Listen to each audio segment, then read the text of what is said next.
This is Kentucky's Voice Radio, covering the latest state and local issues with Tom Fallbush, Bob Scott, and Jim Waters. CT, you think your children are its children?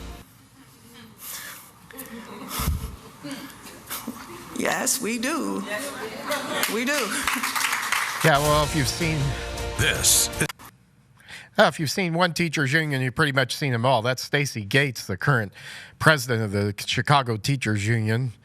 For some reason, she was invited to speak at the prestigious City Club of Chicago, where it's usually political leaders, certainly of different stripes, and they have them from both sides of the aisle, if you will, who often are invited to share their visions and their opinions and their thoughts.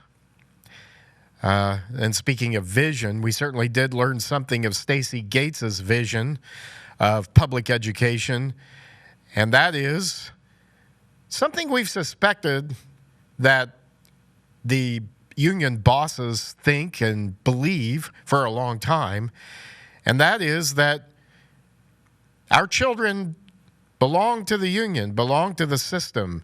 Let's hear more of the context in which Stacey Gates made these comments.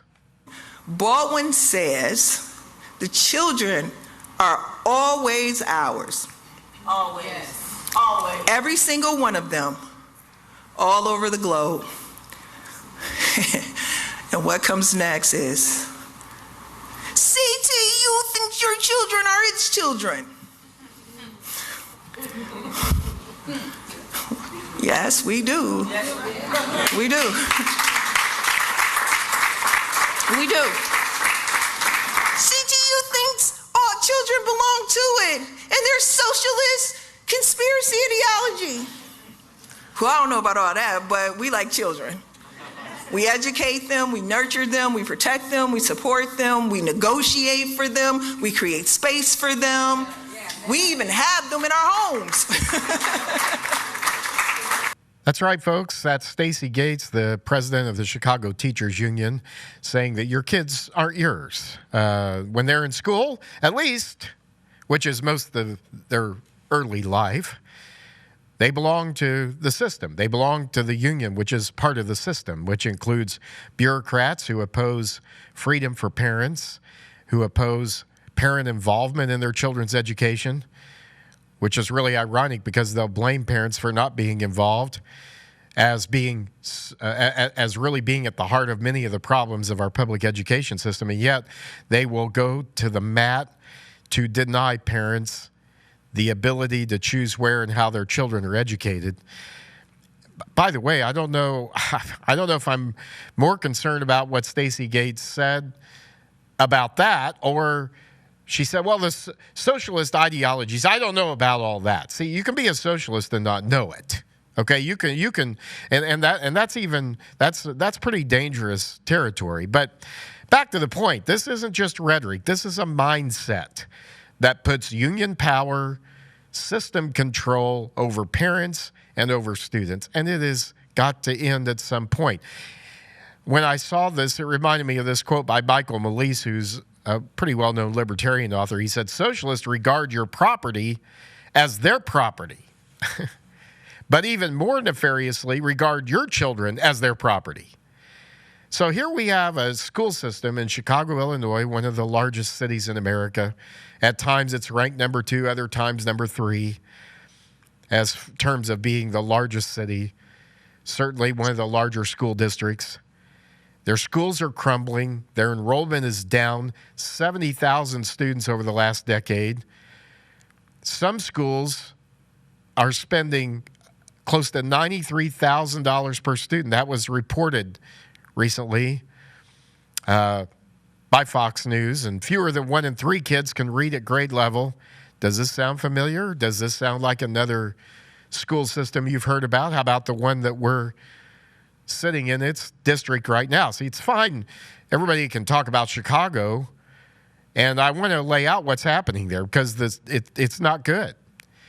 They're spending in some of the schools there. There was some calculation done about spending, per pupil spending, when you include spending for capital projects, spending for teachers' pensions, benefits, salaries, compensation, that some schools were spending over $90,000 per pupil. And yet, only 1 in 3 kids in that school system can read at grade level, which means they are not prepared for their future careers, whether academically or in the workforce. And yet, the union is fighting closing some schools.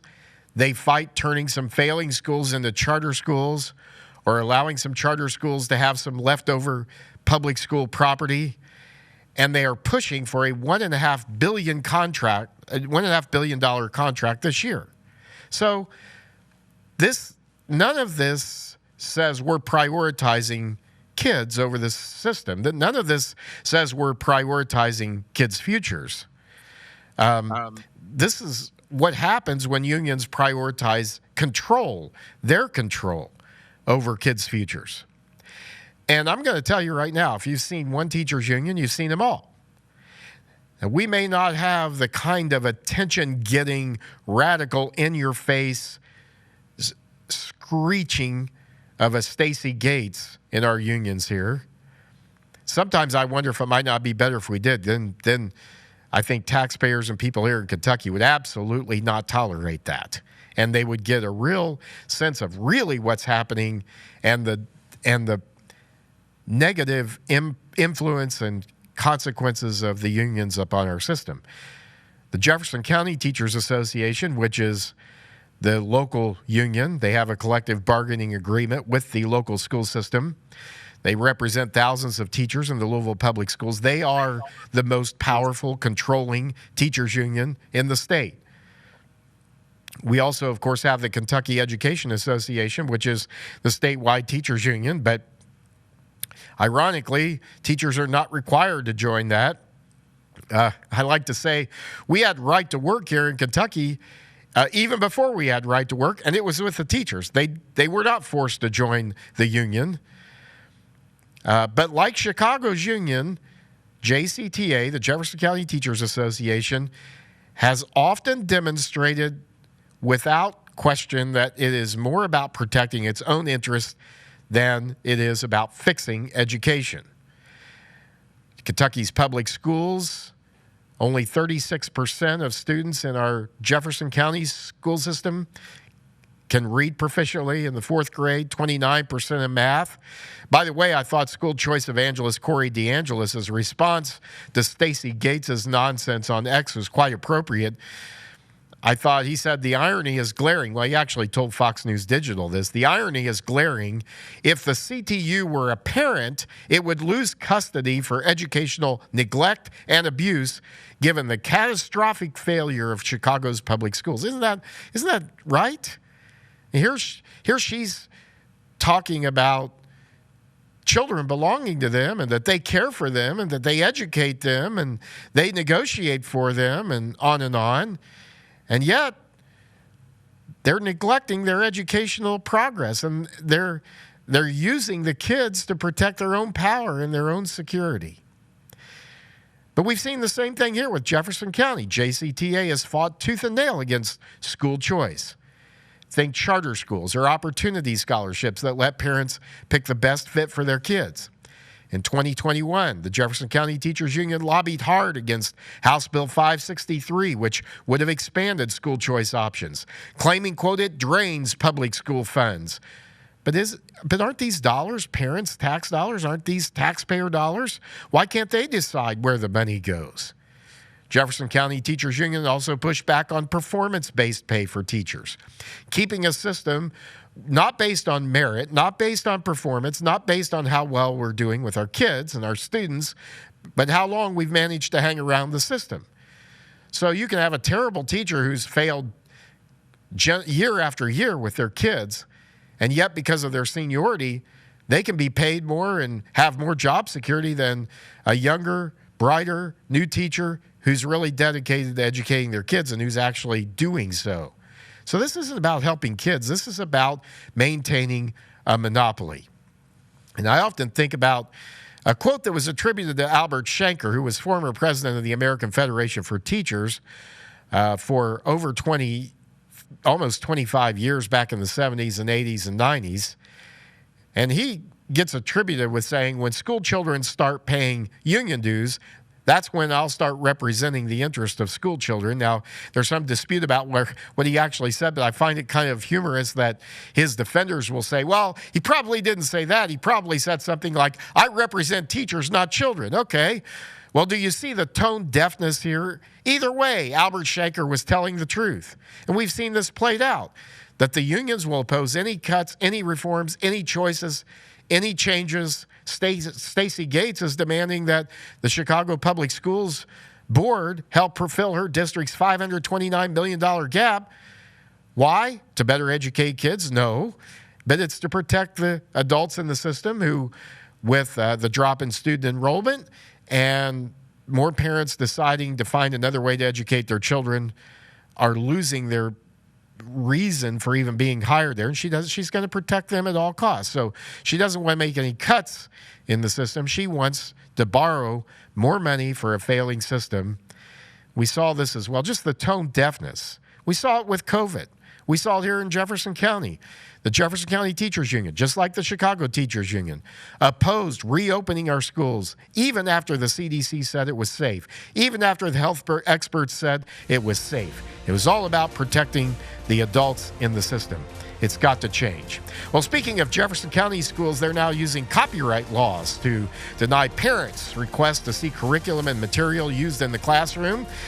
We're going to talk about this coming up on the Kentucky's Voice show right here. Stay with us. Don't go away. We've got Miranda Stovall, a parent who's challenging this policy. Now, back to Kentucky's Voice Radio, online at kyvoice.org. And thanks for staying with us here on Kentucky's Voice. We're here every weekday, 11 to noon, and I'm usually in this seat on Wednesdays. It's hump day. That's good news today, and we appreciate you staying with us. Please send us your comments. 502-571-0970 is our Kentucky's Voice text line. We'll get to some texts which are coming in. They're flooding in, and we'll get to some of them later in the program today. But right now, we're tackling a disturbing trend, the weaponization of federal copyright laws to block parents from accessing public records. And we're delighted to be today to be joined by a group of folks working on this issue, including Miranda Stovall, who's fighting to see a mental health survey given to her child in school, fighting to get a copy of that. And right here in Jefferson County, Miranda's a mom of 4, and she advocates for parental rights, education reform, education transparency in Kentucky. And as part of that advocacy, she requested a copy of a survey administered to one of her children under the state's open record laws. And the company that administered the survey is known, it's Pearson, a group that notoriously pushes radical ideologies while asking very invasive questions of children about their mental health and their families. Well, surprise of all surprises here, shock of all shock, the school district denied her request, claiming that the contents, and here was their reason for denying it, claiming that the contents of the survey were copyrighted. So the Southeastern Legal Foundation filed a lawsuit working with Miranda on her behalf, and she wants to access these surveys and other curriculum in JCPS so she can publicize what students are being taught and engage in open debate about what's happening in the school district. So Miranda joins us now by phone, taking a few minutes out of a family vacation to speak with us. And also joining us is Kim Herman, president of the Southeastern Legal Foundation, a wonderful group who is helping Miranda in this case. And I'm so glad that you are. It's so great to have you on board and working on this. And she's representing Miranda's in this lawsuit. And also joining us is Ryan Mulvey, who's Senior Policy Counsel with Americans for Prosperity, who's authored a wonderful amicus brief for the lawsuit, which has now been filed in federal court. And I guess we'll begin here with Miranda today. Miranda, you requested a digital copy of this mental health survey conducted by your district. Tell us kind of how this began and what were the red flags for you and what motivated you to file this lawsuit. Well, throughout my work that I do, my advocacy work that I do, we know that mental health surveys, social emotional surveys can ask some pretty invasive questions of children. And when I saw the email come across letting parents know that they were going to administer this survey to all children in JCPS, I was curious what the questions were. And I feel like as a parent, I have a right to know what those questions are. So that prompted me to file that open records request. Yeah, and so it seems pretty apparent that the school district knew that you probably weren't going to be very happy with what you found. Do you get that sense that this was not about some copyright? That using the issue that this was copyright was almost like trying to find a way to deny you this information, not about a real concern about copyright laws. Yeah, I would agree with that statement. Yeah. Well, and so let me ask you: did the school? What did they say to you when you asked them this? Did they offer to let you come in and look at this? But not give you a copy. What happened there with that? Can you talk about that for a moment? Yeah. Yes, I was offered to come in with the counselor and view the survey. However, I was not allowed to write anything down or take pictures or anything like so. It was just they did not want me to have a physical copy or any kind of digital copy of the survey. Yeah. Well, let's bring in Kim Herman now. Kim, give us an update here on kind of where we are legally with this. Could you just kind of where this case is? I know there's part of this issue is, I'll put it this way for us lay people, who has jurisdiction here? Is it a state court? Is it a federal court? Who makes that decision? And can you help us kind of understand what's going on with this case? Yeah, absolutely. So we filed this case on behalf of Miranda in federal court because what we're really dealing with is how state open records laws interact with copyright law and other federal laws. Parents have a right to see what's happening in their kids' schools. They have a right to get these documents. They're considered instructional materials, which, again, under federal law, under state law, every parent has a right to see these secret surveys, to see curriculum, to see teacher trainings, and to get copies of them. Kentucky law specifically states that parents and any members of the public can get records of public documents. And so we filed this lawsuit, and the federal district court said this is a state issue, ignoring the fact that what we're really fighting over is whether or not this is protected by copyright.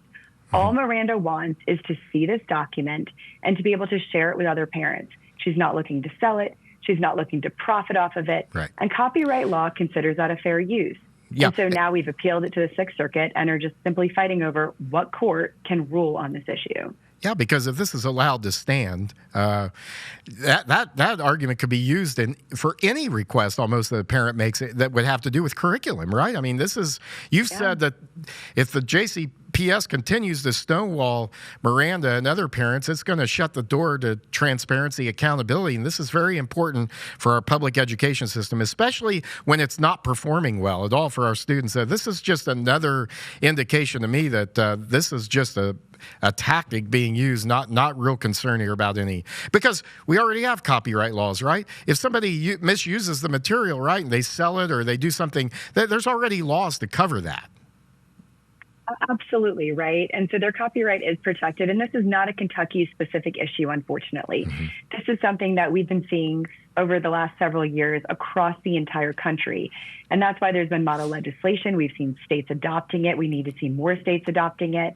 And it's not just for curriculum. This can be for any document. And the state courts cannot resolve this issue. And so then parents are going to be left in a quagmire and completely stonewalled from seeing what's happening with their kids inside of schools. Yeah, and states can't do it because we've got to have, if we have 50 different copyright laws, I mean, this is going to be chaos. And it will be the folks who have a nefarious agenda who will be able to use that to their advantage to deny parents and stonewall parents. Real quickly, because I want to get back to Miranda just for a moment before this segment ends, but what about Kentucky law right now? Does it offer any protection against this? What does Kentucky need to do to protect its parents on this issue? Oh, sorry. I thought you were asking about Miranda. I mean, what we need to see across the entire country, or we need to see states that actually specifically prevent these types of secret surveys from happening. We have federal law that says that schools cannot give students invasive surveys without showing parents the surveys in advance and getting their consent. We need to see that adopted at a state level. And then we also need to see states adopting laws that that specifically state that these are not protected by copyright because they're being used for a fair use. And so there's some great model legislation out there. I know that you mentioned Ryan earlier, who's going to talk about that a little bit. But we need to see state changes at a legislative level to stop this so we don't have to keep going to court because it takes a long time. It's expensive, and parents need to see what's in their schools now. Yeah, a lot of parents, and Miranda, before we close this segment here, just back to you for a moment. The fact that the school district denied this, even if it was legal for them to do so, they didn't have to, did they? They didn't have to deny you this access to this. So doesn't that tell you, doesn't that concern you? The fact that they still didn't have to deny this, even though it may have been, even if it was legal. It wasn't legal, but even if it was, they didn't have to. What do you think about that? Yeah, it is concerning because that's where the trust gets broken with parents when it comes to schools that their children are in. And, parents, I think if they would have just said, yeah, here's the survey and let me look at it, it might not have been as bad as it, right. But the trust is broken, so. Yeah. Well, thank you, Miranda Stovall. We appreciate you standing up on it. Thanks for joining us here for a few minutes on your family vacation. We appreciate it. And Kim Herman, also from the Southeastern Legal Foundation. Thank you all. Coming up, Ryan Mulvey will talk more about this case and his perspective and what we need to do here to help parents. Don't go away. Now, back to Kentucky's Voice Radio, online at kyvoice.org. And thanks for staying with us here on Kentucky's Voice. Jim Waters in with you today. And our Kentucky's Voice text line, 502-571-0970. We'll get to some of those in our final segment today. We'd love to hear from you, your thoughts about the Jefferson County Public Schools saying that a parent can't see a survey given to students about mental health issues because of copyright laws, because it's copyrighted by the company, so they can't get a copy of that. Does that concern you? It should. It should concern you greatly. We're talking about a lawsuit that's been filed to try to bring an end to some of this nonsense by Miranda Stovall, who we heard in the last segment. Great to have her on with us today. And also, it's great to have with us Ryan Mulvey, who's Senior Policy Counsel at Americans for Prosperity Foundation, which filed an amicus brief supporting Miranda's in this case. And so, Ryan, thanks for taking a few minutes here to join us. We appreciate your help here and your support on this. You've done a great job with this brief, which argues that copyright law really is being misused to block access for parents to have information here. Let's unpack that a little bit. Your brief says copyright law can't be a shield for bureaucrats to avoid accountability. What are some of your thoughts? Kind of flesh that out a little bit for us. What are you concerned about? Why are you doing this? And what do you see as part of the bigger picture as well? Well, I think there's a couple things to unpack here. And by the way, thanks for having me. This is great. This is a very important case. I'm glad that you're and very appreciative that you're bringing this to the attention of your listeners and your viewers. Thank you. I think at its heart, the problem here is a mischaracterization and weaponization of federal copyright. The Copyright Act is not a withholding statute. It doesn't provide, or it's not supposed to provide, Congress didn't intend for it to provide a means for withholding records of government from the public. What it does is it regulates access, and it says that if people who get hold of copyrighted material misuse it, they're liable. Right. Now, but that's not how it's being used by Kentucky, by the school district here. And it's not how it's being used by a lot of other state and local government entities, both in the context, especially of parental access to learning materials. And this is a really big trend that we've been seeing, but also by state and local government generally when dealing with citizen watchdogs and news media and so forth. Yeah, and your point about the fact that there are laws on the books, there's already protection for material that's copyrighted that would be used in a way to profit a person or in a way that's wrong. And so this seems like a lot of overreach until you understand that really, I believe the school systems many times are looking for ways to, especially if they know that material is going to be controversial, they're looking for ways to keep that from parents. This should be should people be concerned about this? Should parents be concerned about this? It's a weaponization of federal law. It really is. And, in the federal context, under the Federal Freedom of Information Act, for decades, the courts have been very clear that the Copyright Act cannot be used to withhold records. You have to let them go.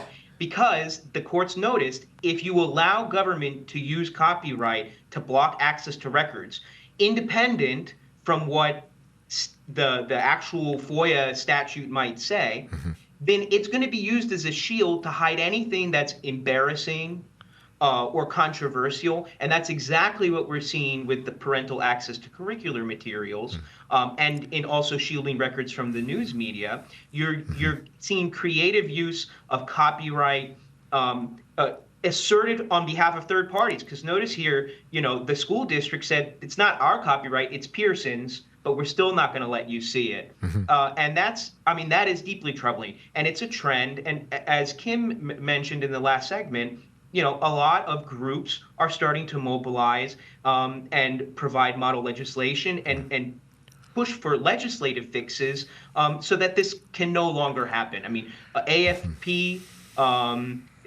has model legislation on this. We've seen a version of that passed and signed into law in Arkansas this past term, basically saying schools, you can't use this to prevent access to the learning materials. And more importantly, you can't enter into secret contracts with the groups like Pearson to require non-disclosure, because that also violates the FOIA. Because that's another aspect of the copyright abuse that we've seen, entities signing contracts with groups that produce surveys or other materials, or even you could imagine hypothetically publishing companies, right, and textbooks, parents who want to see the actual books that are being used for classroom instruction. Schools should not be saying we're going to prevent public access. They can't contract their way out of transparency. So they're actually including this in contracts they're creating with these companies. So I'll ask you the same question I asked Miranda too in the last segment.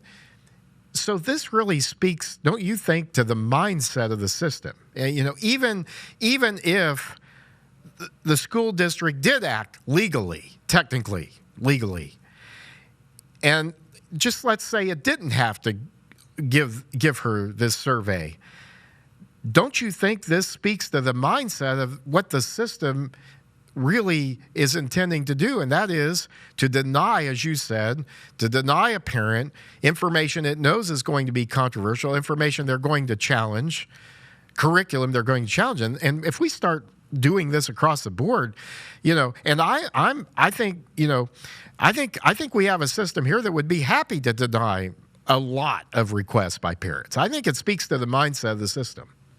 Yeah, no, I think that's absolutely true. Already it's a misuse of copyright, but even if it were legal, as you set up in your hypothetical, in most cases,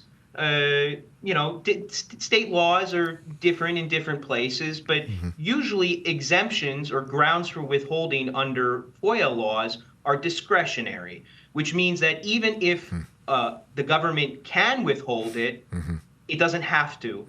And most FOIA laws have a sort of presumption, the spirit of transparency at least, that there should be public access. And all the more so, I think, in the school context, where you have government schools instructing children, parents deserve to know what goes on in the classroom. But it's also any police departments too, giving access to people who are concerned about how the police are behaving, or local town councils or planning commissions and concerned citizen activists. They face this same sort of mindset all over, and it's troubling, to say the least.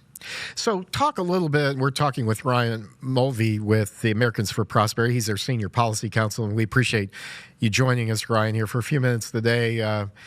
But talk about the need for this to be in federal court. This was another issue that how did the court get this wrong, right? They got it wrong in sending this back. The lower court got this wrong in sending this, or saying this had to be decided by state court. Where did they come up with this? What was their reasoning for this? And what kind of chaos would we have if we didn't have, federal copyright laws being enforced, and also enforced in a way that's in the spirit of the law, not what some local school district wants to do? So I think the problem here was that the lower court saw this case as a question of how the Kentucky Open Records Act is supposed to be applied. And as Kim and Miranda both mentioned, it's not really a Kentucky Open Records Act case. This is about the use and abuse of the Federal Copyright Act. It happens to arise in the context of the Kentucky Open Records Act, but really the heart of the merits of the case, of what the judge would have needed to grapple with in offering the relief that Miranda sought, namely a court order that said, I hereby declare that your request for access to these surveys qualifies as fair use under federal law. That is a federal law question that needs to be decided by federal courts. And you have a problem if state courts all around the country come to different conclusions about federal law. I mean, there's actually exclusive federal jurisdiction over claims arising from the Copyright Act. So as Miranda's attorneys argue in their appeal, really, this should be a very simple question, because this is an interpretation of the Copyright Act, a question of fair use. Only federal courts should answer that. But even if you accept, and I apologize, there's, I think, a window washer behind me. If you accept that state courts could also hear this sort of case, if you look at the actual case law and how state courts have addressed this issue, most of them have said this is a problem. And even if our state FOIA doesn't allow the copyright, we might say there are other grounds, and we can't do anything about the fair use argument because that's a federal law question.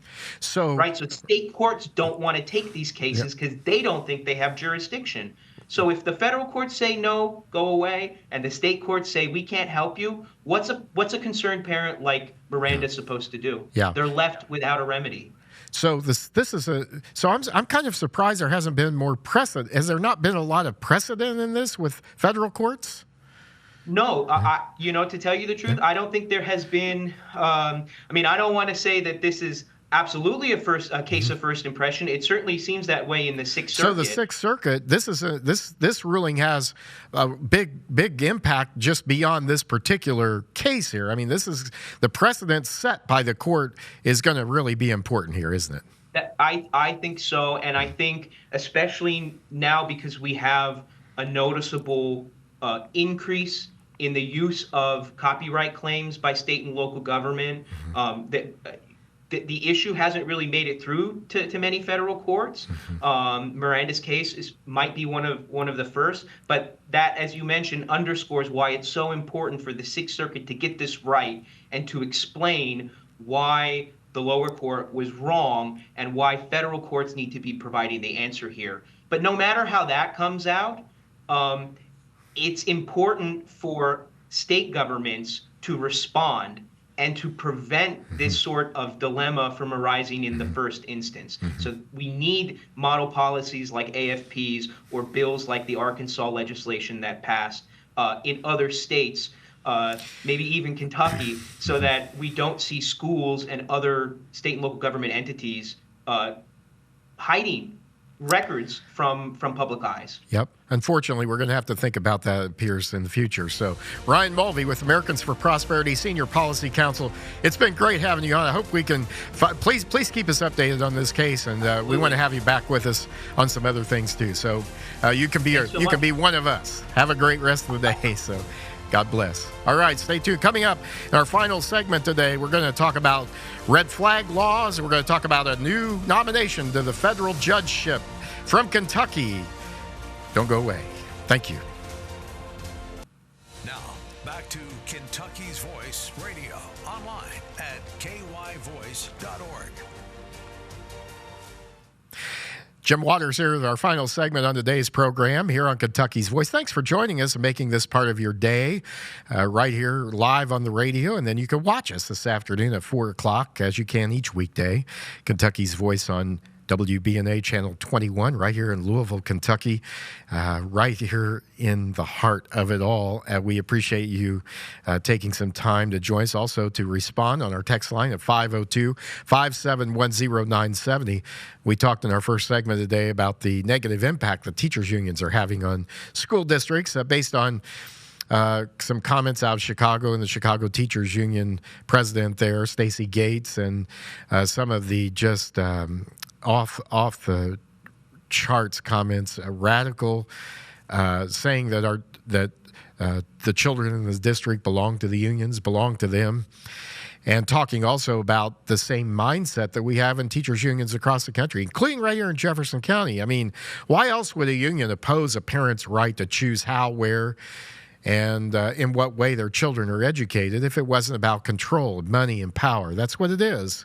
It's not about the kids, because we see that the more control, the more power, the more money the teachers' unions have gotten, that the system has gotten, the less it's done in terms of educating our children.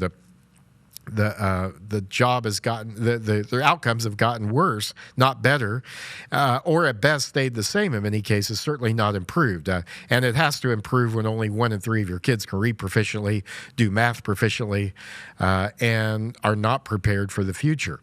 This, in response to that, off our text line at 502-571-0970, the texter says this is why companies are leaving Louisville. Kids can't do basic math and spelling. Have you seen an application for a young person applying for a job? Why should a company hire someone like that?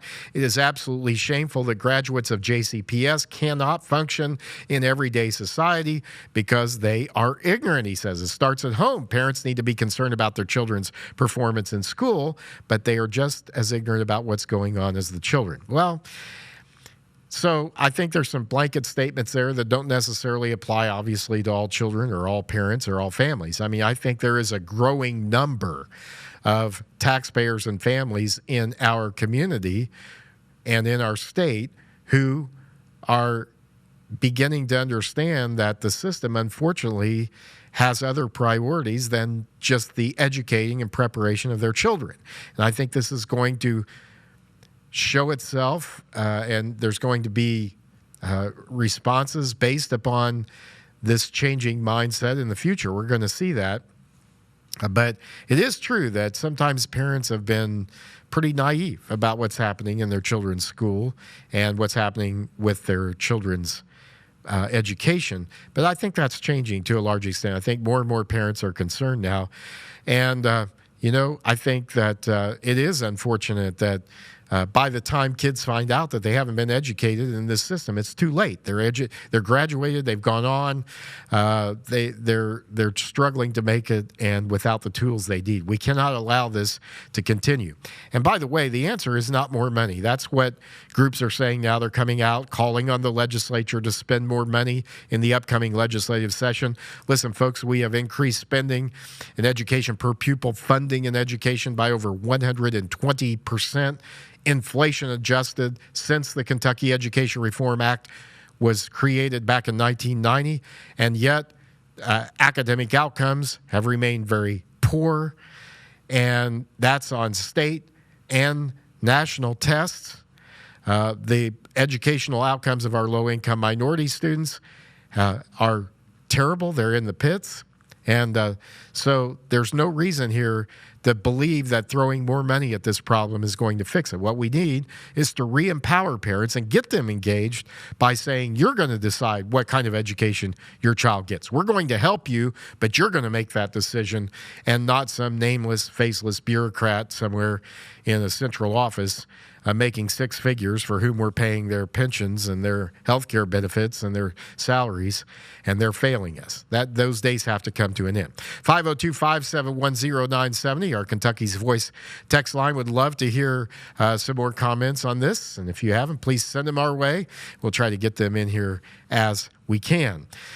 In this final segment, did want to mention that my friend and former State Solicitor General Chad Meredith has been nominated by President Donald Trump to a federal judgeship in the United States District Court for the Eastern District of Kentucky. The Kentucky State Senate put out a statement this week saying, as leaders of the Kentucky Senate majority, we proudly express our full support for Chad Meredith's nomination to the U.S. District Court for the Eastern District of Kentucky. Chad is a principled legal mind, and his career has been defined by professionalism, fairness, and a deep respect for the Constitution. He brings a wealth of experience to this nomination, from the courtroom to the appellate bench, shaped by a devotion to the rule of law. We've known Chad for over a decade. He is a highly respected attorney with strong character, humility, intelligence, and integrity.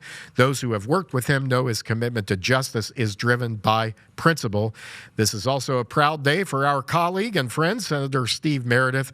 We know how proud he must be to see his son nominated to serve the people of Kentucky and the nation with honor. It is in a time when our nation's courts deserve thoughtful and grounded leadership. Chad Meredith's record stands on its own. We are confident he will serve with distinction and encourage the U.S. Senate to move forward with his confirmation. I couldn't agree more. Chad Meredith served as the state's first Solicitor General under Governor Matt Bevin. He also wrote the amicus brief for the Bluegrass Institute defending public charter schools as constitutional. He's been on this program in the past, and in these kinds of nominations, this should give us hope. Even for a legal system that is, in many ways, has been weaponized, misused, and in an unconstitutional manner, Chad Meredith will go far. And folks, I'm going to say, could he even possibly one day sit on the nation's highest court? He certainly has the temperament, the humility, the intellectual ability and integrity to do so. But wherever he's at, he will serve with honor. Congratulations, my friend Chad Meredith, on this nomination. And thank you to President Donald Trump for doing this. Texas banning red flag seizure, gun seizure laws, and they legalized short barrel shotguns. So the bill was signed into law by Governor Greg Abbott. And what it does is prohibiting state or local authorities from enacting or enforcing laws allowing temporary firearm removal from individuals deemed to be a risk to themselves or others without a criminal conviction or full due process. And the supporters of this bill, which includes groups like Texas Gun Rights and National Rifle Association, argue that red flag laws violate due process by allowing gun confiscation based on, and here's the key, subjective assessments without a trial. So it sounds good on the surface when you first hear it. Hey, people who are deemed to be a risk to themselves should not have a weapon. But the problem is, or people without a criminal conviction, and this is a problem, that people without a criminal conviction could be denied their Second Amendment rights to own a firearm, which is guaranteed under our Constitution and needs to be protected at all costs. And it's amazing to me that the opponents of that, those who want to water down those rights, don't get it. The more they fight against them, the more we'll see laws banning red flag policies, because states are going to take preemptive action, especially states that are conservative-based and have a strong conservative presence, where there's a strong Second Amendment supporting coalition and group, as we have in Kentucky. It's going to happen. And so Kentucky right now has no red flag law. It's not passed a ban like Texas has.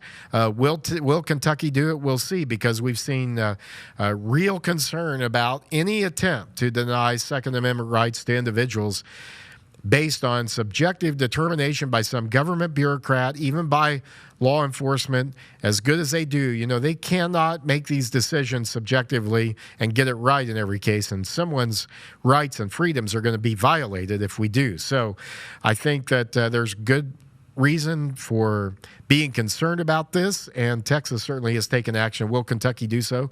We'll just have to wait and see. Finally, on today's program, Congressman Thomas Massie has taken a lot of heat for his opposition to some of Donald Trump's policies, some of the budget policies, and our social media post of the day comes from Liberty Wallace on Facebook, who says, for those who claim Thomas Massie is somehow unpatriotic or not MAGA because he stands in the way of a massive multi-trillion-dollar time bomb, or because he says we shouldn't bomb other countries, take note of what this national voice said, and I'll tell you who it is after I tell you what he said. He said, who is Congressman Thomas Massie? Thomas Massie is ideological, but more than that, he is a gentleman. He is a very decent man personally. He believes in self-restraint. He believes in self-reliance.